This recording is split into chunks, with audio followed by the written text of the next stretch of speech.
Assalamualaikum to Madam Zaira. My name is Tuan Zulaila binti Tuan Zon and my matric number is S61738.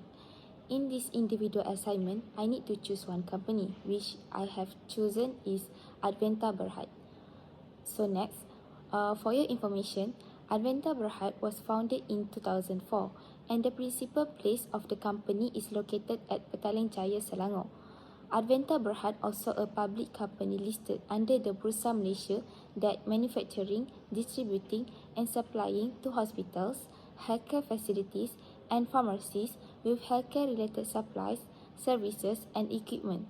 So, it shows that Adventa Berhad is under the healthcare sector.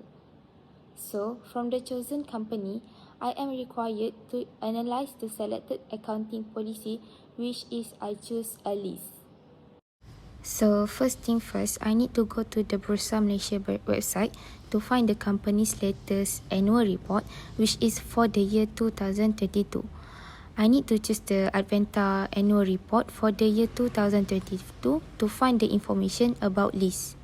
Okay, next, in the annual report, there is one part called Basis of Preparation.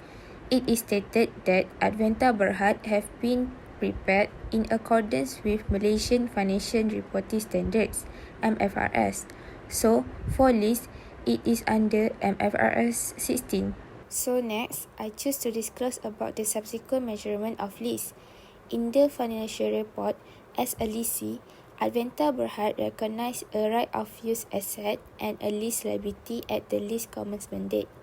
You can see on the statement of the financial position, the lease are disclosed by Adventa Berhad are the right of use assets under the non-current asset, and for lease liability are disclosed for both non-current liability and current liability. Okay, next, according to para 30, for the right of use assets is subsequently depreciated using the straight line method from the commencement date to the earlier of the end of the useful life of the right of use asset or the end of the lease term. So as you can see here, the right of use asset of the Adventa Berhad is leasehold land, motor vehicles and premises. You can refer to notes to the financial statement on notes 14. As you can see from here, the cost of the right of use assets will deduct with the accumulated depreciation to get the net carrying amount at 31st December 2022. So for the total of the carrying amount of the right of use asset is around 6 million. Okay, next is about the lease liability. According to para 50, the lease liability is measured at amortized cost using the effective interest method. It is remeasured when there is a change in future lease payments arising from a change in an index or rate, or if Adventa Berhad change their assessment of whether they will exercise an extension or termination option.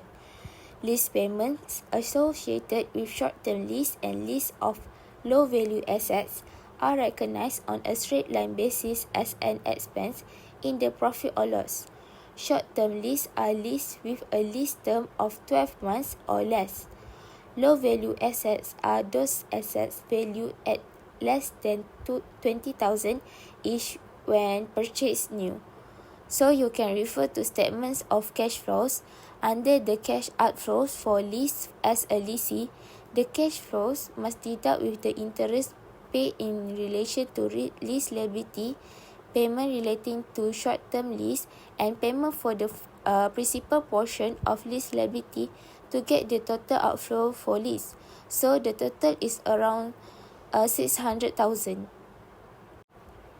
Okay, next, the basic earnings per ordinary share attributable to owners of the company is disclosed under the statement of profit or loss and other comprehensive income. So, you can refer to the notes 12 of the note to the financial statement for the details.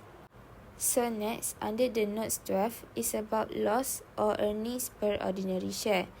Basic loss or earnings per ordinary share for the financial year is calculated by dividing loss or profit after tax attributable to owners of the company by the weighted average number of ordinary shares in issue during the financial year.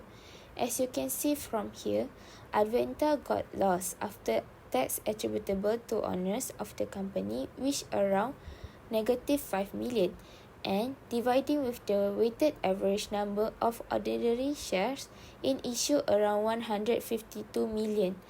Then from that, the basic EPS for 2022 is -3.37, which is decreasing from the basic EPS 2021, which is amounted 8.59.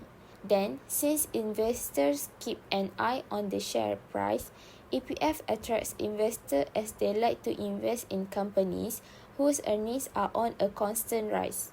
But for Aventa Berhad, since they got the negative or lower EPS, it will not attract investors and give a poor indication about the future of the company. So that's all from me. Thank you.